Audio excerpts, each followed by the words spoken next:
Coming to the ninth one, identify the conjunction in the sentence. He was tired yet he continued working. అంటే ఏంటి, అతను tired అయినప్పటికీ work అనేది continue చేస్తూనే ఉన్నాడు. ఓకే, సో ఇక్కడ కంజంక్షన్ అనేది ఫైండ్ అవుట్ చేయమన్నారు.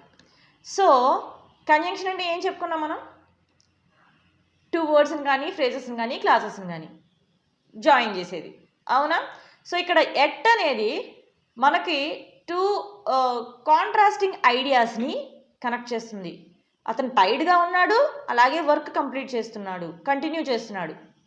ఓకే, అతను టైర్డ్గా ఉన్నాడు, వర్క్ కంటిన్యూ చేస్తున్నాడు అనే ట్రూ కాంట్రాస్ట్, అంటే ఆపోజిట్ యాక్షన్స్ని. టైర్డ్గా ఉంటే సామాన్యంగా మనం ఏం చేస్తాం, రెస్ట్ తీసుకుంటాం, కానీ అతను చేస్తున్నాడు కాబట్టి ఎట్ అనేది మనకి కంజంక్షన్ అవుతుంది. Coming to the 10th one, what part of speech is the word